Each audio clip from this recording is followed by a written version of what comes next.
Análisis técnico estadístico del ensayo renal AF. ¿Tiene sentido anticoagular a un paciente en hemodiálisis con fibrilación auricular? ¿Y si usamos apixaban en vez de warfarina, realmente cambiamos algo? Hoy vamos a hablar de uno de esos estudios que prometían muchísimo, que muchos esperábamos que resolviera dudas y que al final nos dejó con más preguntas que respuestas. Pero ojo, no es una historia de fracaso simple. Es una historia de por qué es tan difícil hacer ciencia en pacientes en diálisis. Y lo más interesante, cómo, aún sin lograr su objetivo principal, este estudio terminó cambiando nuestra forma de entender el apixaban en este grupo de pacientes. En el video anterior revisamos Axadia AFNET 8, ese ensayo alemán pequeño, que comparó apixaban con un antagonista de vitamina K en pacientes en hemodiálisis. Vimos que el estudio no tenía potencia suficiente, que no pudo demostrar ni superioridad ni no inferioridad, y que nos dejaba en una especie de tierra de nadie. Pues bien, hoy seguimos esa historia con su hermano norteamericano, el estudio renal AF. Cuando uno termina de revisar el estudio Axadia AFNET 8, queda una sensación clara. Sabemos poco sobre anticoagulación en pacientes en hemodiálisis con fibrilación auricular. Y entonces aparece renal AF, casi como un estudio hermano, publicado en el mismo periodo, diseñado para responder exactamente la misma pregunta clínica, pero desde la perspectiva estadounidense. Ambos estudios se proponen comparar apixaban con antagonistas de vitamina K en pacientes dializados. Ambos apuntan al mismo problema. Ambos fallan por razones parecidas. Pero renal AF tiene algo que lo distingue. Incorpora un subestudio farmacocinético que, irónicamente, termina siendo lo más valioso del ensayo completo. Renal AF se diseñó bajo un formato llamado PROBE. Esto significa que es prospectivo y aleatorizado, pero abierto para médicos y pacientes. Sin embargo, los eventos se adjudican a ciegas. Es una fórmula intermedia entre el ensayo puro y la práctica clínica real. El estudio convocó a personas con fibrilación auricular, documentada en electrocardiograma o monitorización, que estaban en hemodiálisis crónica al menos 3 meses, y con un puntaje CHA2DS2-BAS de 2 o más, lo que ya representa un riesgo tromboembólico considerable. Eran pacientes que su médico tratante consideraba candidatos legítimos a anticoagulación. Fueron excluidas personas con estenosis mitral significativa, aquellos que requerían doble antiagregación o quienes tenían una expectativa de vida muy corta, entre otros criterios. Los participantes se asignaron aleatoriamente a 2 estrategias: apixaban en dosis estándar de 5 miligramos cada 12 horas, con reducción a 2,5 miligramos si el paciente tenía más de 80 años, pesaba 60 kilos o menos, o cumplía ambos criterios, y warfarina ajustada para mantener un INR entre 2,0 y 3,0. Este último detalle es importante, porque la calidad del ajuste del INR es fundamental para juzgar el rendimiento de la warfarina. Para calcular cuán bien se mantuvo el INR en rango, los autores usaron el método de Rosendahl. Básicamente interpolan entre mediciones sucesivas para estimar el tiempo real en rango terapéutico, lo que se conoce como TTR, Time in Therapeutic Range, y esto será crítico más adelante. Renal AF definió como objetivo primario la combinación de sangrado mayor y sangrado clínicamente relevante no mayor, siguiendo los criterios de la Sociedad Internacional de Trombosis y Hemostasia. Un sangrado mayor implica caída de hemoglobina significativa, transfusiones, o sangrados en zonas críticas como intracraneal. El sangrado clínicamente relevante no mayor corresponde a aquellos episodios que no cumplen criterios de severidad máxima, pero sí alteran la conducta clínica. Obligan a hospitalizar, ajustar tratamiento o intervenir de alguna forma. Aquí hay un detalle clave que muchas veces pasa desapercibido y que quiero que lo tengas muy presente, porque lo vamos a necesitar más adelante. Dentro de los sangrados, se incluyó también el sangrado del acceso vascular de diálisis, es decir, de la fístula o del catéter. Eso significa que parte importante de la carga de sangrado en este estudio no son necesariamente hemorragias digestivas masivas o intracraneales, sino sangrados en el sitio donde el paciente se conecta a la máquina, algo muy propio de la realidad de la hemodiálisis. Además, el estudio evaluó ictus, embolia sistémica, adherencia, mortalidad y, de forma destacada, la farmacocinética de apixaban en esta población. El entusiasmo inicial era grande. Se había planificado un ensayo capaz de responder con fuerza estadística. La idea original era reclutar 762 pacientes, lo suficiente para contestar una hipótesis de no inferioridad entre apixaban y warfarina en términos de sangrado. En un ensayo de no inferioridad, la lógica estadística es distinta. No se busca probar que el nuevo tratamiento es mejor, sino que no es sustancialmente peor que el tratamiento estándar dentro de un margen considerado clínicamente aceptable. Para eso se requiere un tamaño muestral grande y un número suficiente de eventos. Pero desde temprano quedó claro que reclutar esta población sería un desafío enorme. Así, la meta se redujo de 762 a 230 pacientes. Y aún así no fue posible. El estudio quedó congelado con solo 154 participantes. Esa cifra, 154, es el corazón del problema. Un estudio que necesitaba 762, que se conformó con 230, termina finalmente con 154. Esto hace casi imposible obtener intervalos de confianza estrechos. En estadística, mientras menos pacientes hay, más se ensanchan los intervalos. Y cuando un intervalo de confianza es muy ancho, llega un punto en el que los datos simplemente no pueden distinguir entre un efecto benéfico, uno neutro o uno perjudicial.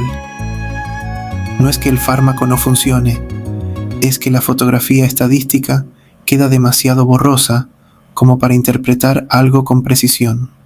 Cuando se publican los resultados, se observa que los pacientes tenían un perfil clínico muy cargado, edad cercana a 69 años, un score de CHA2DS2 mediano de 4, hipertensión en casi todos, diabetes en más de la mitad, insuficiencia cardíaca en alrededor de un 55%, es decir, personas con un riesgo cardio y cerebrovascular altísimo, sumado a las complicaciones propias de la diálisis crónica. Un dato llamativo es la calidad de anticoagulación en el brazo de warfarina. La mediana del tiempo en rango terapéutico fue 44%. Eso significa que más de la mitad del tiempo los pacientes estaban fuera de rango. Y, peor aún, estaban 3 veces más frecuentemente por debajo de 2,0 que por encima de 3,0. Clínicamente, esto sugiere que estaban subanticoagulados durante gran parte del seguimiento. Por lo tanto, warfarina no actúa aquí como un comparador ideal, actúa como lo que suele ocurrir en la práctica real de la diálisis. Un fármaco difícil de manejar, con fluctuaciones frecuentes y con una eficacia incierta. Esto complica aún más interpretar la comparación con apixaban. Los resultados del objetivo primario muestran que el 31,5% de los pacientes tratados con apixaban presentó sangrado mayor o clínicamente relevante al año, comparado con el 25,5% en el grupo de warfarina. Esto se traduce en un hazard ratio de 1,20. Dicho así, parecería sugerir un riesgo 20% mayor con apixaban. Pero el intervalo de confianza va desde 0,63 hasta 2,30. Esto significa que, estadísticamente, los datos también son compatibles con que apixaban reduzca el riesgo 37% o con que lo duplique. Un intervalo tan amplio indica, en términos técnicos, que el estudio no tiene poder suficiente para determinar la dirección del efecto. Y aquí se manifiesta exactamente la fragilidad del tamaño muestral. No hay forma de saber si apixaban es mejor, igual o peor. Si miramos con lupa el tipo de sangrados, vemos algo muy característico de la diálisis. Una proporción importante de los eventos catalogados como sangrado mayor o clínicamente relevante provino del acceso vascular, es decir, de la fístula o del catéter. Buena parte del precio de la anticoagulación en este contexto se paga justamente ahí, en el sitio donde el paciente se punciona 3 veces por semana. Ojo con este punto, porque ayuda a entender que no estamos hablando solamente de grandes hemorragias catastróficas, sino de complicaciones repetidas en un lugar anatómico muy castigado por el tratamiento. En cuanto a eventos tromboembólicos, las tasas fueron muy bajas, alrededor del 3% anual en ambos grupos. Se produjeron 3 ictus isquémicos en total. Esto puede sonar tranquilizador, pero desde el punto de vista estadístico, significa que es casi imposible detectar diferencias entre tratamientos. Cuando los eventos son escasos, incluso un ensayo grande tendría dificultades para atribuir significancia. Uno pequeño como RENAL-AF simplemente no tiene posibilidades de hacerlo. La mortalidad, por su parte, fue altísima. Murió aproximadamente 1 de cada 5 pacientes durante el periodo de estudio. Pero si los separamos por grupos, la cifra impresiona aún más.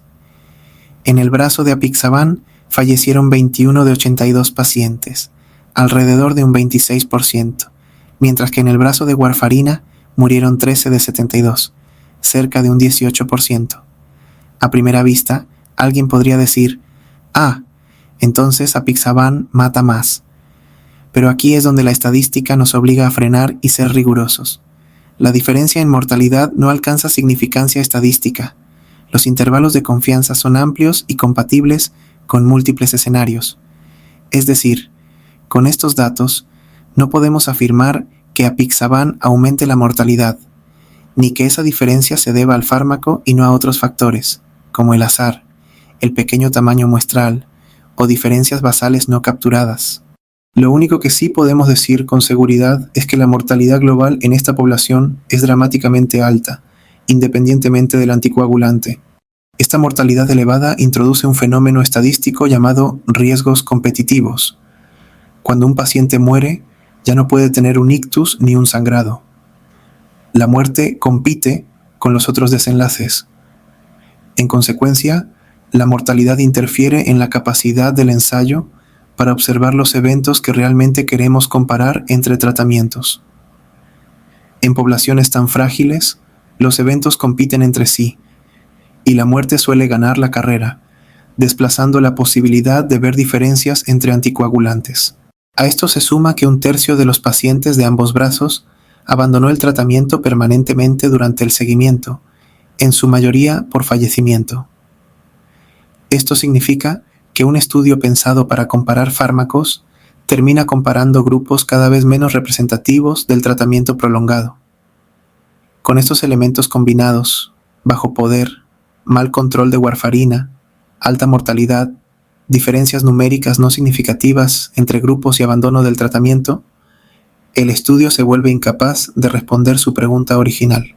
Y aquí surge el contraste más interesante, porque dentro de este ensayo imperfecto hay una pieza de información extraordinariamente valiosa: el estudio farmacocinético. Durante los primeros días y semanas, se tomaron muestras seriadas de apixaban en pacientes que recibían tanto la dosis de 5 miligramos como la de 2,5 miligramos cada 12 horas. Se midieron concentraciones mínimas, máximas y el área bajo la curva, la famosa AUC, que nos muestra la exposición total al medicamento en cada intervalo de dosis. Estas medidas se compararon con datos del estudio Aristótle, que había caracterizado previamente la farmacocinética del apixaban en personas sin diálisis, incluyendo pacientes con función renal moderadamente deteriorada. Lo que se descubre en RENAL-AF es revelador. En pacientes en diálisis que recibían apixaban 5 miligramos 2 veces al día, la AUC se situaba alrededor de 2.475 nanogramos hora por mililitro. Ese número no es particularmente intuitivo por sí solo, pero cobra sentido cuando vemos que está prácticamente en el mismo rango que la exposición alcanzada por pacientes con enfermedad renal crónica moderada a severa en Aristótle. En otras palabras, Los pacientes en diálisis que tomaban 5 miligramos cada 12 horas no alcanzaban niveles extremos ni tóxicos del fármaco. Más bien, alcanzaban niveles conocidos y manejados anteriormente en ensayos clínicos.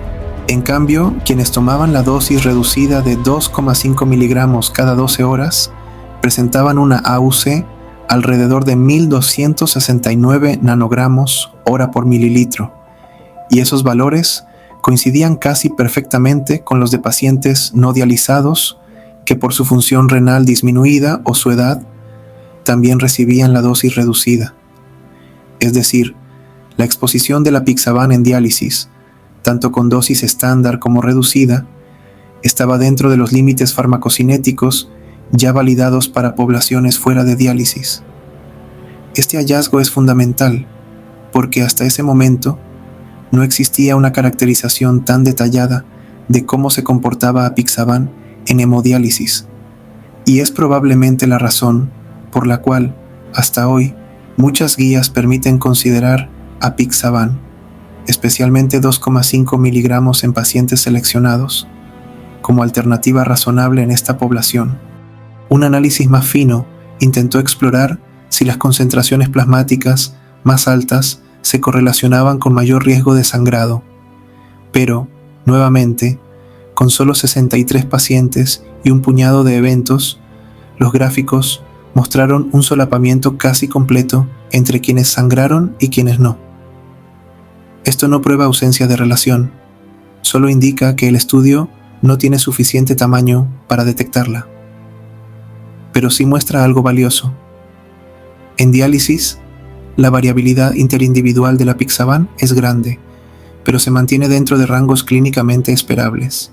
Cuando uno junta renal AF con Axadia AFNET 8, ve un patrón consistente. Dos estudios bien intencionados, diseñados para responder una pregunta clínica urgente, que no logran hacerlo debido a limitaciones estructurales. Tamaños pequeños, tasas bajas de ictus, tasas altísimas de mortalidad y sangrado, dificultades prácticas para reclutar y mantener anticoagulados a estos pacientes en un ensayo, y muchas cifras que, aunque parecen diferentes, no alcanzan significancia estadística. Ambos estudios muestran resultados compatibles con múltiples interpretaciones. Ninguno demuestra superioridad ni inferioridad clara, y ambos dejan en evidencia que la pregunta no es solo qué anticoagulante usar, sino si es prudente anticoagular en primer lugar a una población tan vulnerable, donde el sangrado clínicamente relevante, incluyendo el sangrado del acceso vascular, es aproximadamente 10 veces más frecuente que el ictus. En el fondo, Renal AF es un recordatorio de la complejidad humana que subyace a la investigación clínica en hemodiálisis. Enseña que a veces el desenlace del estudio no es un gran titular, sino matices que nos obligan a reflexionar. Nos recuerda que estos pacientes viven en una cuerda floja entre trombosis y sangrado, donde cualquier intervención tiene un costo y un beneficio difícil de equilibrar. Nos entrega la tranquilidad de que las concentraciones de la apixaban en diálisis no son inesperadas ni peligrosas en sí mismas, pero también nos deja claro que todavía no sabemos cuál es la estrategia óptima de anticoagulación en esta población. Y quizás ese sea el mensaje más honesto. Renal AF, igual que Axadia AFNET 8, no falla como ciencia, falla como herramienta estadística para dar una respuesta definitiva. Pero dentro de su aparente fracaso, aporta piezas críticas que han influido directamente en la práctica clínica y en nuestra comprensión de la apixaban en pacientes dializados. Es un estudio imperfecto, pero profundamente instructivo, y su legado no está en un resultado contundente, sino en lo que nos obliga a seguir preguntando. Si te interesa este tipo de análisis profundo, donde no solo repetimos las conclusiones del abstract, sino que abrimos el estudio, miramos el método, miramos la estadística y tratamos de entender qué pasó de verdad, te invito a suscribirte, dejar tu comentario y decirme qué otro ensayo te gustaría que revisáramos. Nos vemos en el próximo video.